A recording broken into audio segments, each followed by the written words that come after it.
All right, Jordan, one round left, coming into Vegas. You going to do anything different this time around? I mean, it's tough with 15 points down. I believe 15, and I definitely need something to go right, and maybe Vegas or the dirt or Sam Boyd Stadium or something. Mother Nature will feel bad for what it did to me there last year, and give me some help.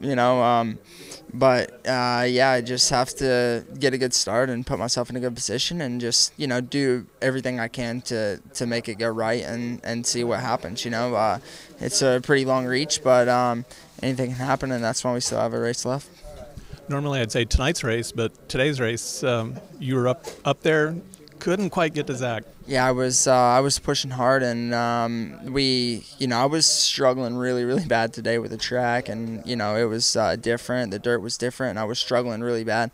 And we made a huge change in between the heat race and the main event, and kind of went back to a setting that I had started the year on, and I think it was the right change, and I felt really good, and I was just getting more and more used to it as the main event went on. I think I had my fastest time with 2 laps to go, and Zach rode a flawless race up front. I mean, the track was just brutal, and I don't think he made very many mistakes. So whenever it's like that, it's tough. The lappers were really tough, and I had a few moments out there. So it's one of these races. It's like you want to push so hard and try and get to Zach, and at the same time you have to kind of temper back after you make a mistake or something, or else you'll just keep compounding the mistakes. So I was pushing hard and trying everything I could, and trying to at least keep the pressure on him, but he definitely didn't break.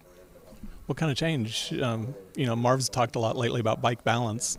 Yeah, that's I think we just changed the pull rod a little bit, and that actually just changed the balance of it, and kind of changed the initial touch, and it was really good, and it's one of those things where you're like, you don't want to mess anything up too bad, but it's like at that point I had nothing to lose. I was struggling, and I had to go out and make something happen, and we made the right change, and everyone was pumped on it, but it's just it's like, it sucks getting second to Zach. It's just for 2 years now, it's like he's been right there, and I felt really good tonight. I felt at the end of that main, I felt the best I have in quite a few races, and was able to push really hard all night. So leaving here safe, and maybe stay warm tonight.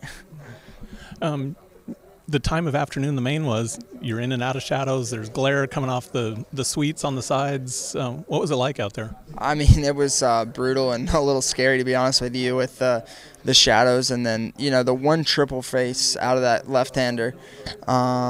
It was soft all day long, and they were fixing it and doing everything they could, but it was it was very sketchy, and I saw multiple people down. We had to roll it, I don't know, maybe 3 laps in the main event, 3 or 4 laps, and my buddy that I trained with, I saw him down there, and I almost had a big one on it, and it's just, in a situation like that, it's real scary to be riding, and you just have to keep, sending the jump, and the ruts weren't lining up with the corner very good, and they were soft, and you couldn't see them because the shadows, and it was, you're just happy to do it the last lap and be done with it whenever there's a jump like that out there. At least you guys didn't get a Seattle out of this race. Yeah, for sure. Well, thanks. I appreciate it. Yep, thank you.